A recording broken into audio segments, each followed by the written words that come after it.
Hey everyone, it is Jeff Horowitz with Dentist in the Know, and you know what time it is. It's time for Humpday Happy Hour with Dentist in the Know. This is your backstage pass for current trends, politics, and education in the dental world. Tonight, it is in the veterinary dental world. More about that later. Anyway, we are the backstage pass to what's going on in dentistry, and as I said, tonight in veterinary dentistry. So we have an exciting show planned for you. I am joined by my comrades, especially excited to have Dr. Chad Duplantis back with us. We'll check in with him and how things are going, as well as Dr. Jennifer Bell. You all know us. We've been around for a while. We are all dentists. We are all educators, and we are all business owners. And our job is to bring all of you in the know. And tonight, we're planning on bringing you all in the know right here on YouTube instead of how we traditionally do it on our Facebook channel. So on our Facebook page, we were told we couldn't stream directly there. So we said, let's do the next best thing. Let's stream to our YouTube channel. We can always put it back on Facebook. We are live to the public tonight. You can still text or make any questions public through the YouTube channel. So really looking forward to see how this goes. We got a great show. For right now, let's bring my amigos up, Dr. Chad Duplantis and Dr. Jennifer Bell. How are you guys doing? And Hi, JB, friends. not to dismiss you, Chad, how are you? I get it. I'm well. It's glad to be back. I'm glad to be back. It's good to be back, and I'm glad to see your smiling faces. It's been a while. I've been watching from the I've been on the outside looking in for the past couple of weeks, so it's nice to be with you all. How's Ava? That's the big question. I know everyone out there knows Chad's daughter had been ill, and so he's been back and forth to the hospital for more than 2 weeks now, and living a life that no parent ever wants to have to deal with. So if you don't mind, take a minute and give everyone an update. Yeah, so it's been 3 weeks today. My daughter was taken to the emergency room. They found out that she was having chest pain, and it was very rare for her to have chest pain, obviously at the age of 18. So we took her in. Initial diagnosis was pneumonia. They sent her home with doxycycline. She went home, and the next day it increased about tenfold. So we went back to the doctor, or to the emergency room. They admitted her, ultrasound to CAT scan to ultrasound again to a number of things. And they found out that she had these rapidly multiplying nodules in her lungs. And, you know, if you've ever seen the movie Gremlins, that's kind of how scared we were, because every CAT scan, there were more and there were more and there were more. And so it turns out that after 3 weeks of fungal, bacterial, multiple doctor visits and whatnot, switching hospitals, a couple of biopsies, she has something that we may have all learned about in dental school or before. They labeled it as Wegener's granulomatosis with polyangiitis. And so basically, it's an inflammatory response of the blood vessels. It's an autoimmune condition or drug-induced, and so we're trying to figure that out now. But and not like recreational drugs. She's on medications for UC, and so that's a possibility. We're trying to figure out where exactly it's from. So this past week we started her on a high dose of steroids, and she's been on Rocephin every night, and now she's on steroids and Bactrim, and she's home.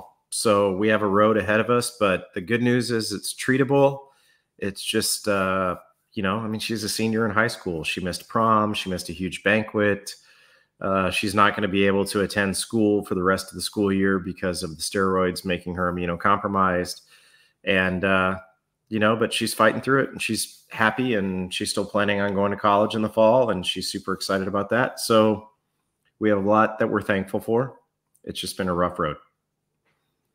Well, prayers to you and your family, and we all know how much you've been going through, and all of us are thinking about you, Chad. And glad she's thank you. Thank you. Thank you. Thank you. We are very glad that she's home too. And I appreciate the support of you two greatly, but mostly me. More than you guys will ever know. We love you, brother. Oh, we do. And very much. All the people through Dentists in the Know that have reached out, and all of our friends, it's been wonderful. I mean, I'm hearing from people that I see on social media. So thank you. That's really cool. It is. In a world of a ton of negativity, it's nice to see that dentists can, in fact, be there for each other when we're not yelling at one another. Yeah. The firing squad, right? Yeah. And I tell you, I got a real team behind me because, you know, over the past few weeks, it's been a matter of, oh, Dr. Duplantis is going to have to reschedule your appointment. He's not going to be here today. And so this one person came in last week that was a little bit upset, and my assistant kind of put him in their place rather quickly. Good. Yeah. So we've had a great team of family and friends and prayer warriors behind us. So thank all of you. Yeah. So we're sorry our small business inconvenienced you. So very sorry. Yeah, exactly. So so JB, how's life with you? What's going on in North Carolina these days? It does seem a tiny bit less interesting, frankly, than that. But all is well. We are trucking along. I'm ready for warm weather. Please, please, please. This cold stretch that we've had this week, I'm really over. No, we're good. Life is trucking along. Dentistry is really hard, and most days are really challenging. Was that what you want to hear? Because that's probably I've never heard that before, frankly, but you know, it's okay. Who said teeth were supposed to touch? Who? Who invented that? Who thought of that? You know, there's just so many questions. I'm really excited about our guest tonight. Me Dr. too. Kathy Queck. You know, I've been talking about her. She took care of my Marilyn, who developed, you know, a dental abscess. And, you know, I talked about how, you know, she made everything work in one day for us, where, you know, a day was cleared. We went down because it's, you know, nearly 100 miles for us down to Charleston. And she cleared a day, and, you know, we got a diagnosis, we got treatment that day, and she took wonderful care of her. And so I'm really excited because so many thoughts came up, and, you know, people will say things like, what? You spent money like that on a dog? Why would you do that? They do fine in the wild. And I'm like, well, people did fine in the wild too. They used to die at 30, 40 from dental abscesses and periodontal infections. But, you know, I don't necessarily want the same for my dog. But anyway, so I'm just really excited to hear some of her perspectives on some of the topics that we talk about. She's written some really cool papers on periodontal diagnosis and periodontal disease, both in feline and in canine pathology. So it's really, I'm just really excited for the guest tonight. So that's awesome. I love that comment. They did fine in the wild. Like, okay, but we domesticated them, so suck it up, bud. Like, exactly. And by the way, decided they should come live with us. So you know, you're dealing with 3 dog people here. So you know, don't make us bring them on, and a few other extraneous animals, which we will not mention. Yeah. You know, we were like, you spent what on your dog? And I'm like, well, I've put one dog through radiation. I've put one dog in the emergency hospital for a week. You know, we spend a lot on our animals. We love our animals. It's all good, isn't it? It is all good. The joy that they bring us. That's right. Absolutely. So anyway, I'm really excited. The band is all back together again. I'm feeling a little bit of a sense of normalcy right now. Same. And you know what would make me feel even more normal right now? The news. I'm thinking the news, yeah. Jeff, have I got a news segment for you? There you go. Okay. It's great. It's going to be great. Are we ready to mute my mic and pour myself some more wine for this? You might want to buckle up, because I can already feel how excited you're going to get when we're done. Okay, cool. I'll leave that one for the end, though, so we can chat a little bit before we go to our guest. So it's been he got kicked out, but not Chad. I'm going to come back. That would have been really funny. So it's been a super interesting week, especially in the federal government. As usual, they're up to their normal shenanigans, but this one might actually work to our favor. Many of you have noted that the final ruling from the FTC came out this week, eliminating non-compete clauses between employers and employees. That directly impacts a good number of associates and also owner docs who are selling. There's not as much clarity around what we would call senior executives or owners yet about how the non-compete enforcement will be, but here are a couple of the takeaways. This ban is going to go into effect pretty quickly. They didn't release an official date, but once it goes into effect, all existing non-competes between employees and employers will be null and void. So regardless of a signed contract, those will not be executable anymore. So no one can take you to court for violating a non-compete, even though you may have signed it before the ban. The second piece is that there will be some slow play on senior executives. If you have a non-compete as a senior executive, there will not be an immediate elimination of that non-compete, but moving forward, senior executives will also not be required to sign any non-competes for their employment. So hopefully moving into the future, as senior executives move companies or whatever, they will not be required to sign that. I think that might somehow apply to partner doctors. If you sold your practice, perhaps this will be of interest to you as well. It doesn't immediately eliminate any non-competes that were in place for senior executives, but it does mean moving forward, they will not be enforceable anymore. This is a pretty big change. Non-competes have been a big part of dental associate contracts for a really long time and have impacted a lot of decisions for young doctors on where they can practice, where they want to practice, how far they have to go away from their home in their early career just to not interfere with any non-competes. So this could be an interesting play in the marketplace. Another news article out this week. If you are in network for MetLife or in network for Guardian, this might be of interest to you. Or if you're in network with just one of those two companies, they came to an agreement late last week that they will join a shared network. So if you are currently in network with one of them, be careful.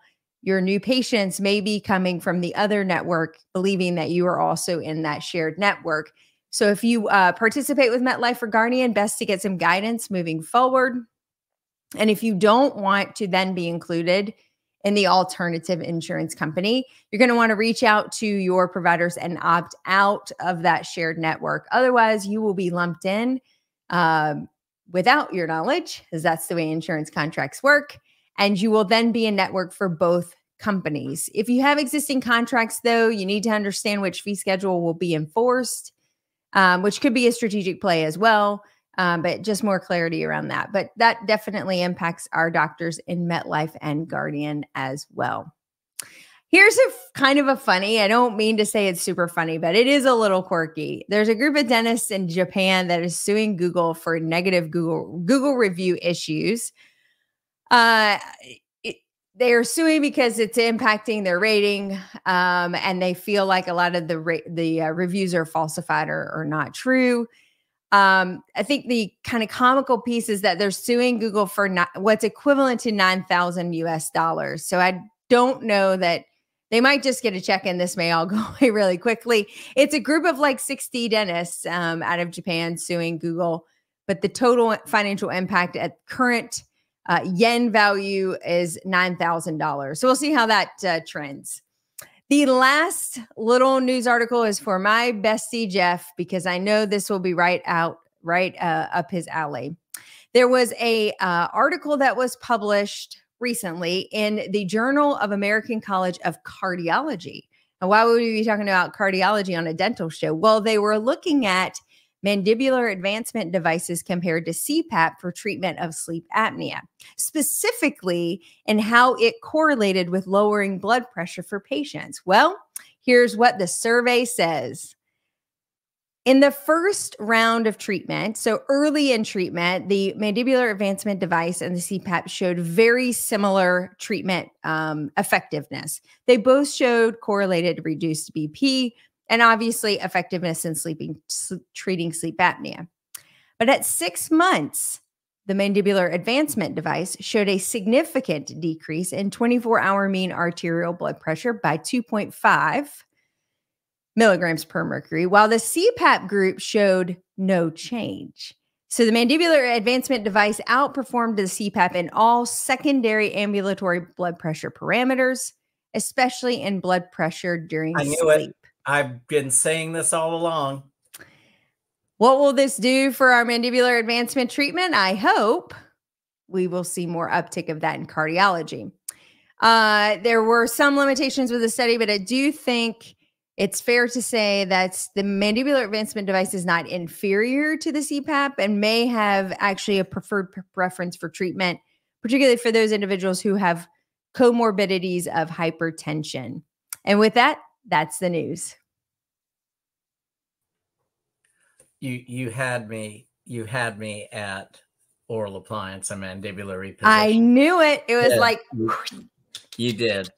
So honestly, that study is not surprising at all to me. We've already been seeing the data that shows that cardiovascular mortality is exactly the same for oral appliance therapy and CPAP therapy within 0.5%. What is improved with oral appliance therapy, though, is sleep quality. And with better sleep quality, less sympathetic arousals, we have, less cortisol production. And, we all know the impact of that on the cardiovascular system. So I'm not surprised, but thank you for bringing that up. And I would love for you to share that latest study with me. You more than happy to. We're just here to bring you the latest and greatest. That's what we do every week. You made my night. And no more non-competes. You got that going for you too. Well, I don't know. That could be good or bad. I agree, because we operate in a heavy world of goodwill. Heavy world. Exactly. We really do. That could be tough. Chat, what do you think about the no non-compete? I actually don't really have an opinion, because I don't think they would have ever upheld in court anyways. I mean, Texas is a right to work state, as is North Carolina. I'm not sure about South Carolina, but anybody can spend the money to fight it, but whether it's going to be upheld in court is another story. So I've never really been worried about that as an issue in any contract that I've signed. It did note that you may see an uptick in NDAs and other types of documents that at least would protect any intellectual property in the dental office. Like if you have systems and things that are really working well for you in a geographic location, you may not want a dentist to take the cookbook of your practice and open one door down. I think the easiest way is kind of a marketing competition. The easiest way to bypass that, and that may uphold.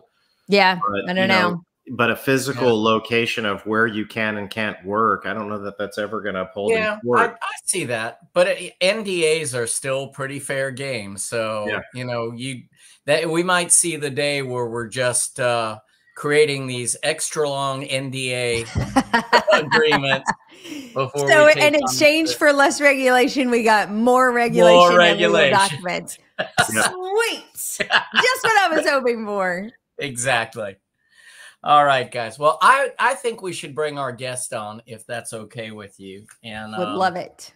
Yeah. I'm so excited to introduce to everyone Dr. Kathy Queck. I met her at her practice, the Hospital for Veterinary Dentistry and Oral Surgery in Mount Pleasant, South Carolina. She has a second location, which I believe was her original location, in Matthews, North Carolina. That's the Charlotte area, for those of you who don't know. What was really interesting from the first time I met her was walking into an office, and she is solely veterinary dentistry and oral surgery, and walking in and seeing the canine models and the feline models and these typodonts. And I just wanted to play. I felt like I was in dentist romper room, it was really kind of cool. But what was really interesting to me was was the perspective that she had in creating a career out of something that we all call our careers. And she is friends, as she told me, with very many dentists. She stays up with what's going on in traditional dentistry. But quite honestly, I'm just more fascinated by what she has to say. She's also been involved in organized veterinary dentistry. She's been president of the Academy of Veterinary Dentistry. She was given an award by the North Carolina Veterinary Medicine Association as the Distinguished Veterinarian of the Year.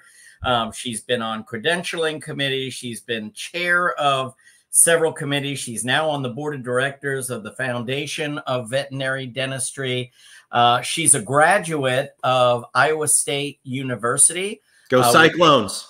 Yeah, there you go.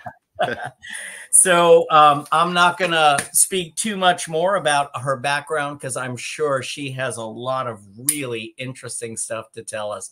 So Kathy, thank you for being on the show tonight. We appreciate you taking time. I know that's a bigger commute than I make between my practices. So how did that happen? Yeah, so I moved to Charlotte in 1986, and I really liked dentistry, and everybody thought I was really weird. But luckily, I had a boss who kind of encouraged my passion. And so I worked with a lot of human dentists and went to CE and just kind of fell into it. And of course, no one else wanted to do dentistry at that time. They weren't interested in doing root canals or crowns or big oral surgeries. So they just started to refer them. And then after I'd practiced for quite a while in Charlotte, I was like, I'd really like to live by the ocean with my husband and our dogs. And of course, our kids are grown up and have flown away out of the coop, So I just decided we'd start coming to Mount Pleasant and see what it was like. And one thing led to another. So hopefully eventually we'll be here full time. So awesome. Kathy, before you, let's give us a little bit of the background of how you become a veterinary dentist. So it's not like you go to dental school and you say, okay, now I want to be a veterinary dentist. Right. You go through traditional veterinary medicine program, and then, but there weren't that many programs available. There was no residency in veterinary dentistry when I started. So the Academy of Veterinary Dentistry was started like in the early 80s. So I was kind of at the forefront of that. And there were a few veterinarians who really thought that we were missing the boat by not caring for animals' teeth. And that's kind of where it started. Fast forward, eventually there was a college of veterinary dentistry, and the academy and college coexisted for quite some time. And now they merged into one. And then, of course, the foundation is basically our group that helps raise money for charitable things and to provide scholarships and to help veterinary schools institute veterinary dentistry. So it's really come a long ways during my career. And now, if you go to veterinary school and you say, I'm interested in being a veterinary dentist, they ask you to go and do an internship after you graduate and then apply for a residency. The residency is 3 years. With a boarded dentist. And then, of course, it usually takes 1 to 2 years to pass your exams. We have a very rigorous exam. So it's not only a multiple choice, that sort of thing, but then we have a bench test where you actually are, you do cadaver work and they have to be approved of how you do your procedures. So there's a lot of conversation in organized veterinary dentistry now, whether we'll continue to do that. I can tell you that preparing for that test makes you a better veterinary dentist. Mm-hmm. So where was the, or where is the current veterinary dentist program? Are there several throughout the United States, or? Yes. So in some academic institutions, so University of Wisconsin, Colorado State, North Carolina State, UC Davis. So there's some ones that have been around for a while, Cornell. But then there are those of us that are in private practice, and our field is different in that I can have a residency program. So I do have residents, which has actually been really fun for me because I never did a residency before I was allowed to take the exam and passed it. So it's just interesting. And there are very few of us worldwide. There's only like 250 boarded dentists throughout the world. So that's a challenge because we need a lot of dentists. We're talking about non-competes and that, and we could probably have 3 or 4 dentists in every city because people love their animals, right? More than themselves, I would argue sometimes. I think that's right. Yeah.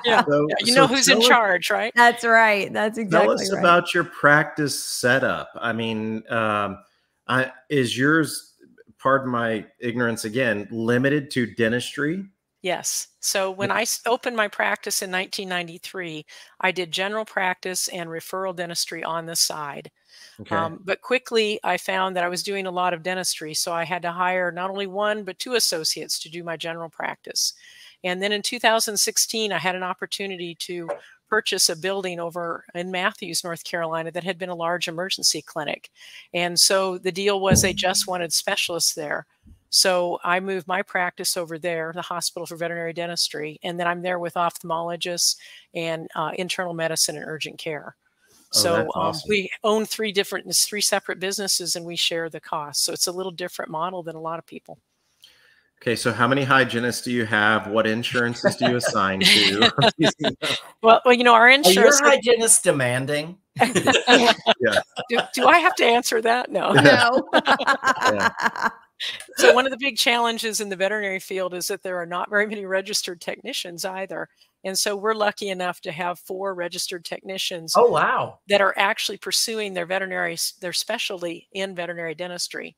And then I have some very good assistants. I have one assistant, Victor, who's been with me for 20 years. And you guys know when you have someone who helps you every day, it really makes a difference.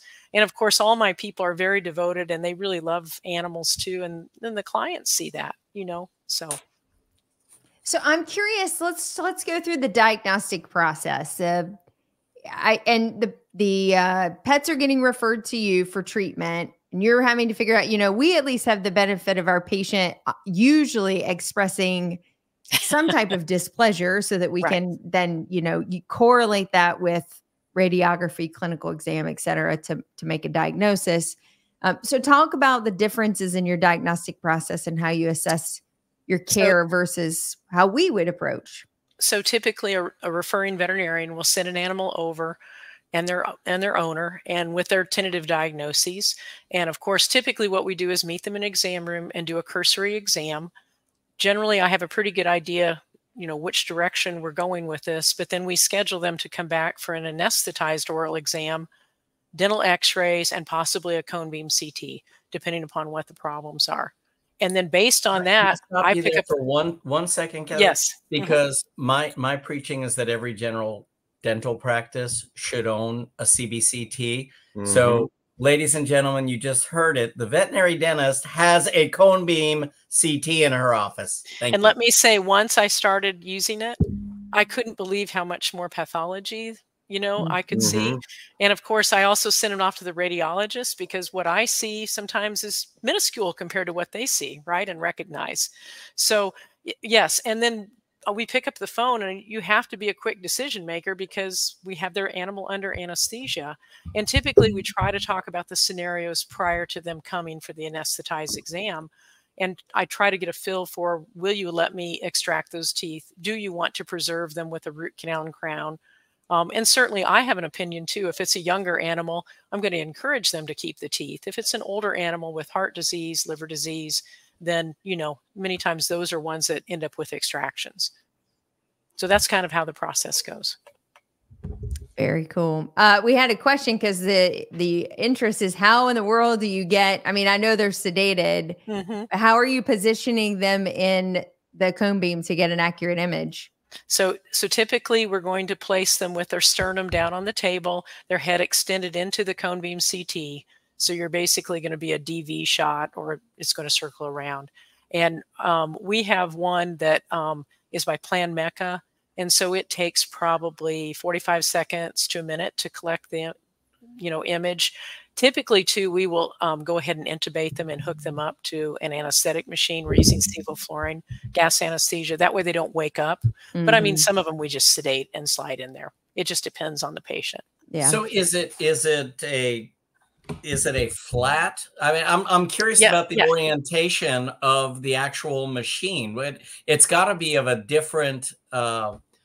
It's got to be a much different setup than what. So it would be like a flat gurney or table. And in our case, we have a tabletop X-ray unit. So we lay the animal on that, and then the cone, you know, goes up around like this. It's the same unit that like they a traditional CT almost. It is. It's the same unit they use for orthopedic things, for, you know, the head and the arm and the feet. So okay, very cool.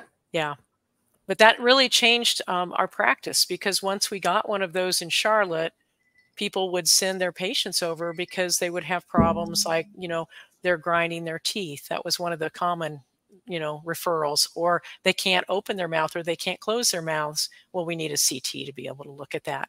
And then, of course, that morphs into chronic nasal discharge and head tilt and, you know, all those other things. So. You know, I have so many questions, and there's some of them are probably mundane and some of them are probably serious. But, you know, I was going to ask you, what type of CT do you have? And you came out and you piped up and you said Plan Mecca. Do you all have like a veterinary dentist conference that you go to that like has all of these? And I'd imagine there are a lot of the same suppliers that we have, or same manufacturers that we have, that are selling you the products. They absolutely are. Yes, it's called the Veterinary Dental Forum, and this year it's in California. You should come. It's at the I totally want to. Yeah, I actually am very interested. We can speak on insurance regulations and and practice modules with hygienists and assistants, which are obviously practice management. Yeah. Staff management. Yeah, and our challenge too, like when we have more than one table running, all of our patients are under general anesthesia. So we've got to be aware of all of that and in tune to what's going on. So you have to have very good monitoring capabilities. You have to really kind of understand a lot of things about anesthesia. I think that's one of the things I've gotten better at over all these years. I'm much better at anesthesia than I used to be when I started. So I've got a question for you on Shut up, Jeff. I had a question first. I was starting. Well, you have, Chad. Jeff, I haven't been here for 2 weeks. You need to slow your roll, bro. I know. You go first. You've been gone. I know. No. Okay. So my assistant told me today that she's a crazy cat lady, and I would say that directly to her face, and I hope she's watching to hear this. But she's got this cat that's about to be completely edentulous because of her rampant periodontal disease.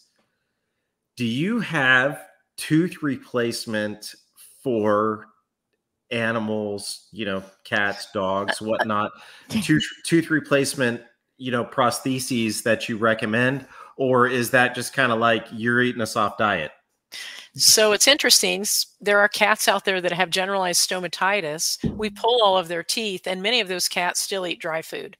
Really? Okay. And some clients even claim that they hear them crunching it. I personally think they swallow it. Hey, let me tell you something. You give somebody you give somebody that's fat, you make them edentate, then some bitches are going to eat. Yeah, they're going to eat no matter what. So I wish I could tell you we had something like that. We do not. There's some work with implants in dogs going on. The challenge is, like, dogs' bite forces are so much greater than human forces, and to replace a canine tooth and to have that much height of the crown, like if they grab something and pull it, it rips the entire implant out of the jaw. So it defies engineering, doesn't it? I have a story about that in a little bit, but I'm going to let Jeff ask his question first. Well, no, it had to do with sedation and with anesthesia for pets, because, you know, I'm sure you hear this a lot. So we had actually expressed to our veterinarian, our local veterinarian, that, you know, we were starting to see some tartar build up, and, you know, obviously I ain't bringing her in and cleaning her teeth. So I'm like, okay, what do you think about us having, you know, a good prophylaxis done, you know, putting her under, let's clean everything up. We can do a good exam and everything. And the response was, and Marilyn was 9 at the time. The response was, I would never risk putting a dog under anesthesia for a dental cleaning at this point in their life. And, you know, I think about how really anesthesia has become pretty safe. We put 90-year-olds and do hip replacements, and most of them really do pretty well unless there's significant underlying disease. So could you address that for a second? Because I think that there's probably a lot of vets that feel that way. Like, why would you do that at this point in their life? Yeah. So I think, you know, that tells me that maybe your veterinarian's not that comfortable with anesthesia, right? And so all of us have different areas of expertise. And in veterinary medicine, some of us are more surgery oriented and others are more medicine oriented. Anybody that expresses concern about anesthetizing, you should go to somebody else that wants to do it. And I'm with you. Like, I anesthetize patients every day, all day long, 5 days a week. And have been doing it for all these years. So, and in general, there are not that many problems. You know what I mean? I think the risk is pretty low. But again, if you're not comfortable doing it, I imagine there's some dentists, human dentists, that don't want to do anesthetized procedures or heavily sedated, right? I would love to sedate everybody. I'm teasing.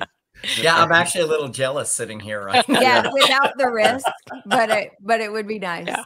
And I mean, of course, all kidding aside, it would be nice. I mean, unfortunately, we can't do it, and there's, you know, a lot of inherent risks with it. But yeah, you know, and I think a lot of patients would prefer it too. Yeah, I agree. Oh, I think so too. And you know, a lot of our clientele, like the patients are old, they have heart disease, they have, you know, kidney, liver disease, they have some other problem. So that's what we do. And I think we get a little, you know, it becomes routine for us, but there is always some risk, right? But it's minimal. The dental, can I jump in, Chad? Is that? No, I'd love for you to. Okay I've got so many questions though. We're just going to be going all night. I'm so excited.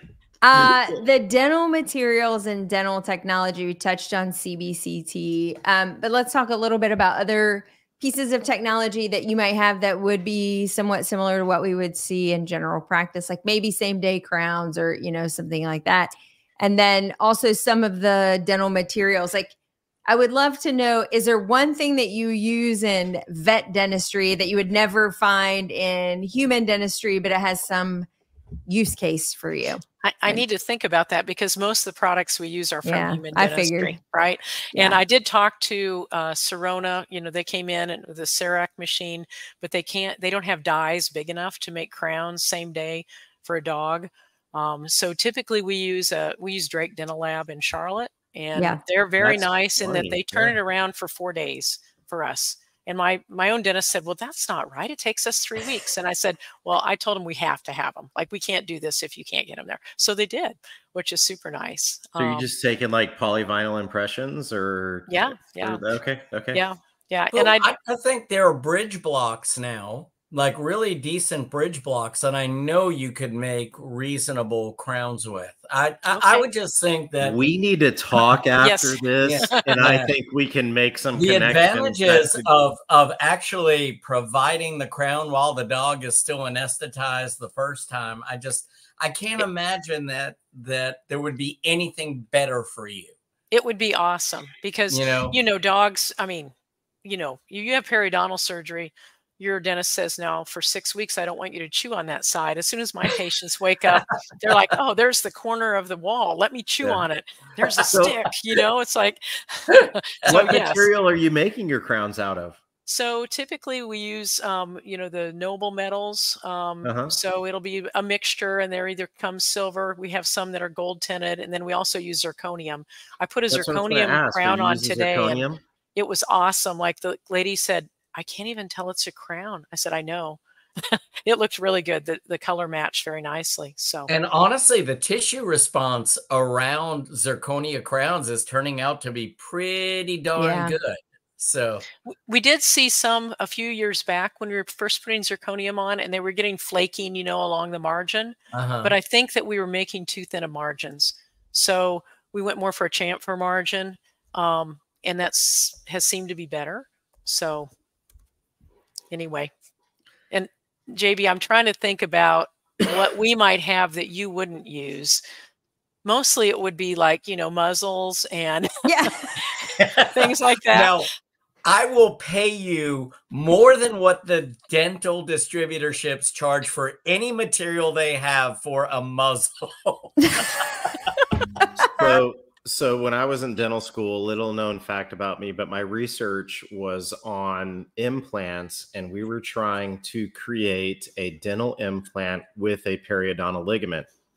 Oh, neat. So we actually had a dental implant that was implanted, and there was a silicone barrier, and then there was an insert that went into the implant so that the implant mimicked the response of the periodontal ligament to the natural tooth, which in theory sounds great. However, okay, so this is my junior and senior year in dental school, and I was kind of roped into this by actually an endodontist and a couple of upperclassmen, and then a guy in my class who actually went into endodontics. And so we placed regular implants in canines, and then we placed these prototype implants in canines. And I think we had about a 97% failure rate in all because of their occlusal forces. Yes. Now, this is the horrible part, is that here I am, you know, we would go, I was responsible for feeding the dogs. I was responsible for playing with the dogs. And then when I found out that they were going to destroy the dogs, I lost it. My junior year in dental school, I was like, wait a second, what? They're like, no, how are we going to get, you know? And so, you know, a lot of the dogs made it because the implants kind of came out in their food in the morning. But it was really interesting. So that's why I asked earlier about the prostheses, but it is so hard to mimic the occlusal forces of the canine species, and I'd imagine the feline species as well, versus the human species. And I would love to see there be a prosthetic solution for these animals that do lose their teeth, that need them, besides just a single unit crown. But if they're edentulous, you know, what are their options? But like you said, that they're eating just fine. And I'd imagine, you know, they do just fine with soft diets as well. So I did put a bridge one time in a Polish sheepdog that had won Westminster back in 2016, and then was running around and broke its tooth, and we did a root canal, and then he broke the crown off. And so it was like, we've got to do something. The owner said, this just looks terrible. He looks like he's, you know, from West Virginia. So we did put a bridge in it. It worked really nicely. But in general, yeah, we don't do much. And like I said, there's a lot of research going on. And when I was in veterinary school too, I helped a professor who was actually placing different implants in the mandibles of dogs, but it was pretty unsuccessful. They just destroyed them. Exactly. And I mean, literally, I think I'd have to look back, but I think it was like a 97% failure rate of the implants in the dogs, you know, I mean, and the majority of them just fell out on their own. Yeah. And, you know, granted, this is 25 years ago. Loading? Do what now? Were they immediate loading on the implants, or were it's a they freaking dog, man? What the hell do you think? There's immediate load, period. Yeah. Yeah.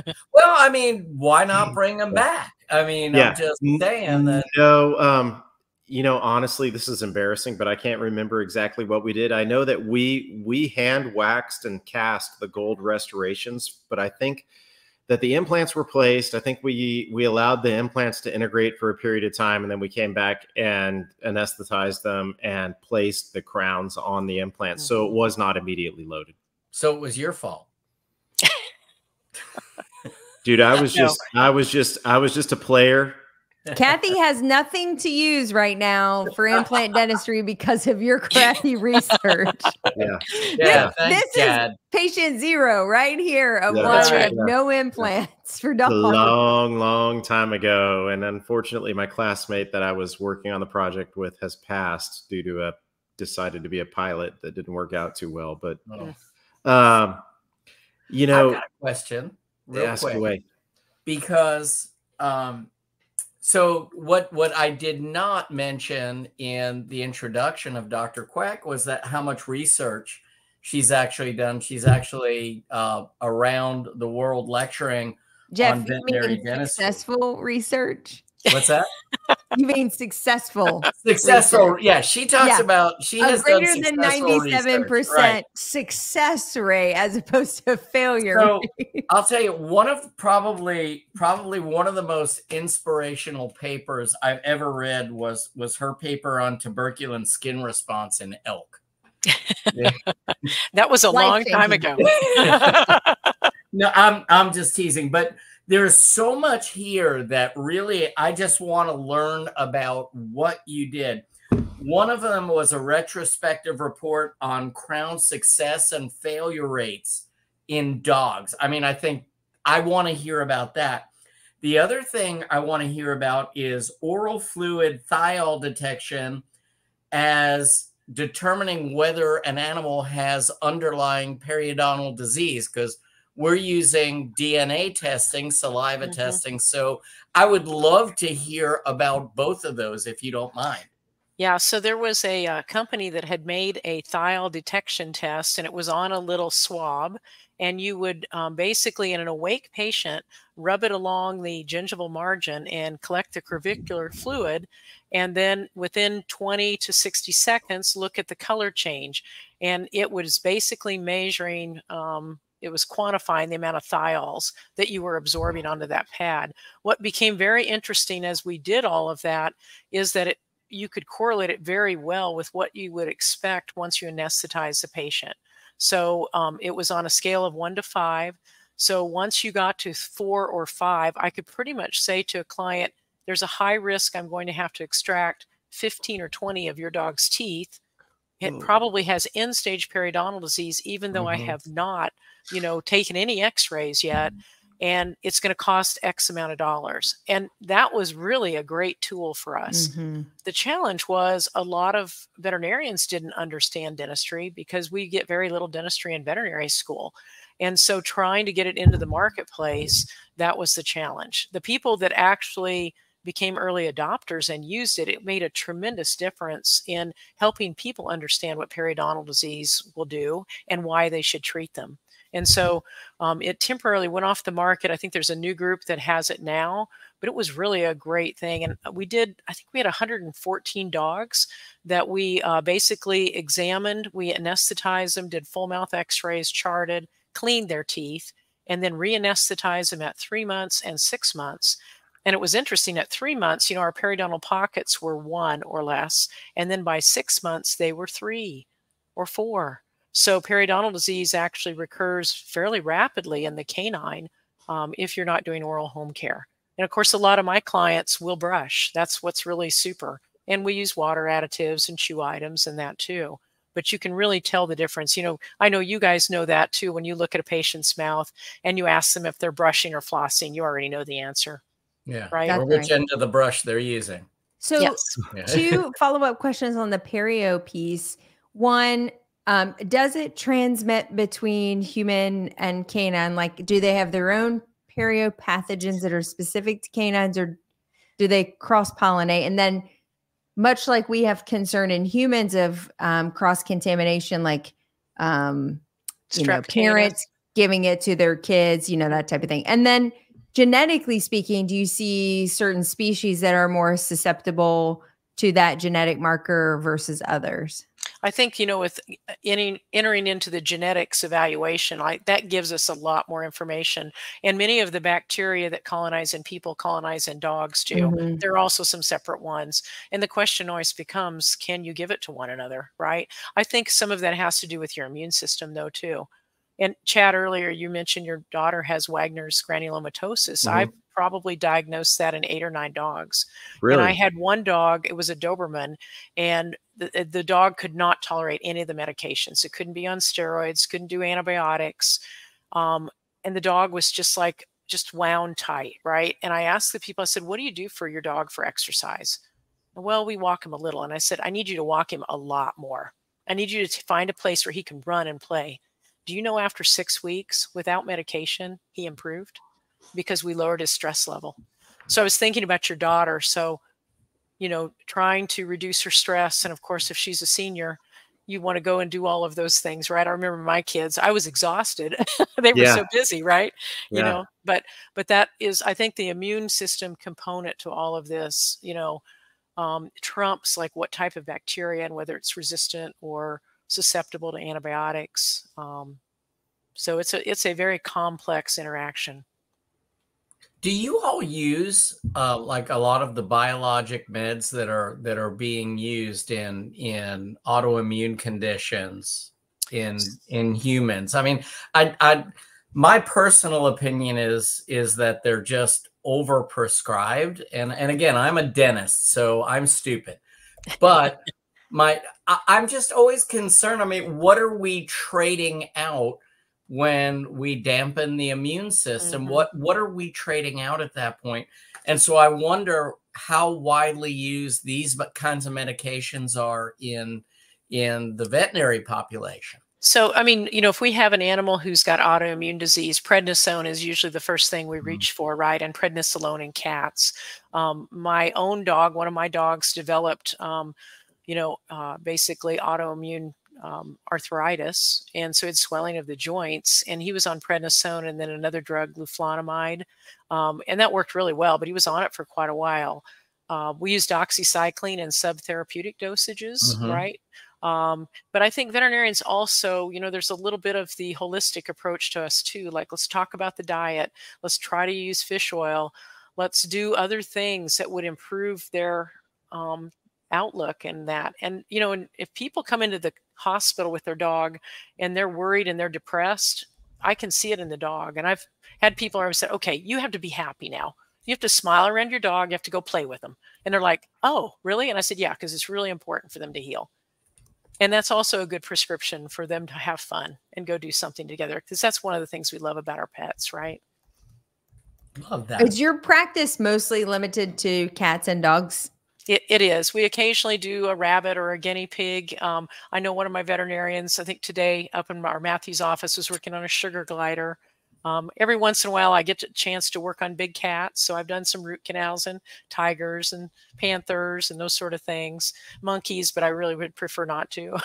Did you see that story recently? The Jacksonville Zoo treated Michael Jackson's former elephant, but it took, he ended up losing his tusk, but it took like 30 people between the sedation team, dental vets, et cetera, to kind of do all the things that need to be done for an 11,000-pound animal. Oh, yes. And, you know, that's just like horses and cattle and that, you know, to sedate them and lay them on their sides, the, you know, morbidity of that and potential mortality is high. So there's a lot more risk with larger animals than it is with smaller animals with anesthesia. Sounds like Peaches is ready for a cleaning. Well, I can tell you that there isn't enough damn triazolam on the earth to sedate a pig, because I tried just to cut her nails. I could not get that pig down. But I did find this. You know what works well? She knows how to pull. So we have a wine rack in our house. She actually, when she was in the house, she would actually nudge the wine bottles off of the rack, let them break, and then slurp up the wine. Oh, no. So we tried that with the triazolam. Wine and triazolam.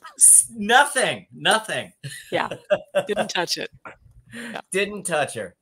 So anyway, obviously I need to stick to what I'm doing now. Yes. Hence why you're not sedating patients. Exactly. We had a question come in about managing like really small dogs. I mean, there's definitely some species and they're kind of getting smaller and smaller and smaller. I'm sure anesthesiology is very challenging for the smaller species. And then the dentistry, I mean, it's like equivalent to us trying to work on 3-year-olds and not being able to get your fingers in there to do the dentistry. So how do you accommodate for those types of more challenging cases? Yeah. And I mean, I think that's, you know, the advantage we have is that we put them under general anesthesia. They're intubated, they're on gas, right? Really what we're most worried about is hypotension and hypothermia. So basically on our tables, we have a water circulating heating pad. We have a warm air blower on top of them. And then years ago, I purchased some of the IV fluid warmers. And that makes a tremendous difference. Oh, cool. And then, you know, we also think about like we're cleaning their teeth. You can just watch their temperature drop. So let's get a dry towel. Let's make sure their feet are covered. There's just a lot of things. So it's a very active process when we're doing anesthesia. It's not a passive process. And you're right, trying to get in their mouths, like having longer dental instruments so you don't have to put your fingers in there. That helps a lot. And of course, wearing loops, you know, magnification and that too. Yeah. So,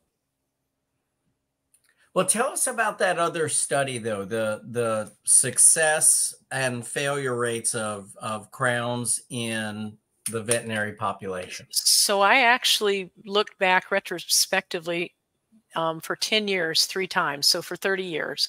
So success and failure basically is, do they pull the crown off? Do they break the tooth with the crown in it? You know, does it fracture or break because the materials are not strong enough? And success rate, we had about 88%. And there have been some other veterinary dentists in the United States that have done, you know, some research probably in the last 5 years that pretty much correlates with that. So those other 12% are police dogs that identify drugs underneath the car and rip off the sheet metal, or a dog has severe separation anxiety and eats through the garage door. You know, and we occasionally have a crown fall off, right? The cement fails. They bring it in, and I've sandblasted it and put it back on. Once in a while, I've had animals that have pulled so hard that where the crown ends, that's where they fracture the canine tooth, even though it had a root canal. I mean, it just rips it, or they rip it right out of their jaw. But I think 88% in a dog is probably pretty decent. That's probably about as much as we can be happy with. I would say that's very good. Yeah. So what do you guys see in people? I mean, what is your rate in humans? I know I've looked this up before, but not recently. It's how many years. So basically, we're like at 96% at 7 to 8 years is the statistical average for us right now. But you know, again, you know, a lot of it has to do with the condition of the tooth. And I would probably say you would all be a little bit more conservative as to which teeth you were willing to go to those lengths on. Like, I mean, you're not going to try to be heroic and put a post, you know, in a tooth that's broken off at the gum line. You're not going to put a post, build it up, put a crown on top of it. So a lot of it, I think, has to do with, you know, with the skill level of the dentist and with the diagnostic quality. But I would think you would all be a little more conservative about which teeth you were willing to go to those lengths on. Yeah, I certainly am. And, you know, 30 years ago, we did do post and core buildups, right? Really? Oh, yeah. But they would break off right where the post ended, right? It's going to fail. It's just a different mode of failure. Yeah, exactly. Yeah. So, and, you know, I think that I'm doing more root canals and crowns on dogs that are under 10 pounds recently. And people want a gold colored crown on them. They're their children, right? But you're right. Some of those are not good candidates. And if I don't think it's a good candidate, I'll call them and recommend extraction. So. And I would say too, it'd be interesting to see what failures. It sounds like most of your failures were either very catastrophic or like material failure, given the scenario. And I would argue a lot of ours come from recurrent decay. So whatever the disease process was that led us to needing to make that decision from the get-go, particularly with the American diet being what it is, that risk doesn't just go away. And so then you see 5-10 years from now, we now have recurrent decay below the gingival, you know, the margin of the crown, because the risk factors are no different. Right. And any of those studies are a function of time. You said your study was over 10 years? Yeah, well, it was actually over 30 years. I did 3 lookbacks from 10-year segments because I practiced that long. Yeah. So I mean, you know, and then some of the others that have been. And you were 88% at 30 years. Well, you couldn't be. No. So I would say the average patient probably. That's my dog live 30 years, please. Yeah. So I have this little tonic I'd like to sell you. No. Yeah. So I would say our average patient probably from the time they get a root canal and put a crown on lives 10 to 12 years, right? Okay. That's probably the typical patient. They're usually younger dogs that break their teeth. So they're 2 to 5 years of age. We restore those, right? And then they're living to be 15 to 17, somewhere in there. So, but I looked back over 30 years of my career and went back through old files. That totally blew over my head. I'm thinking, 30 years, okay. And then all of a sudden, Jeff brings it up. I'm like, yeah, Jeff's kind of right. You know, I haven't had a dog live to 30. I don't know that I want to. I should go and do veterinary dental school. Maybe I'd be better. Like I would improve my averages. But honestly, if we, you know, if you extrapolate that and you looked at our patients, you know, again, the average life expectancy for a crown in dentistry right now is 7 to 8 years. Yeah. Okay. Which is probably worse than what you're talking about here. And I'm sure if it went out to a 10-year segment, we'd probably be looking at pretty similar numbers. And I think we probably make a lot worse decisions as far as which teeth we need to try to save. I think in dentistry for humans, we tend to be maybe a little more heroic. Just got to dig that gold out of the cremation box. Yeah. but it is understandable, right? Because people are worried about cosmetics, and certainly dental clients that come to me, they say they're not worried about cosmesis, but in general they are. They want their dog's teeth to look good. They want them to have a nice bite. They want them to be comfortable. So that does factor into what we do too. Jeff, would you show us Marilyn's crown? Nope, Marilyn didn't get a crown. Oh, I thought she got a crown. No, we thought she might get a crown, but hers was not good enough to save. Oh, okay. Yeah. Is that, it's okay, Kathy. Do you want to just go ahead and identify this was due to neglect? Well, I think he didn't get good advice. So, you know, you brought up like, I'm worried about anesthetizing a patient. I normally recommend the first dental cleaning no later than 1 year of age, because that study that I did on thiol showed that dogs between 10 and 12 months of age, I think it was 17%, if I remember right, already had periodontal disease. But then once you went between 1 and 2 years of age, 51% had periodontal disease. So if you wait to treat, of course, you're going to have a much higher incidence, right? Just like anybody else. Yeah, so for sure. We don't see so much decay though, like you guys are talking about. We occasionally see that on the occlusal surface of molars. So, but not generally under crowns. Well, even in South Carolina, the occasional Mountain Dew for my puppy is just occasional, just on their birthday. You know, sometimes you just got to let them have what they want. Yeah. Right. While they're playing their PlayStation. All right. Well, listen, guys, we're at 9:30, and honestly, I could have done this for another 2 hours asking questions.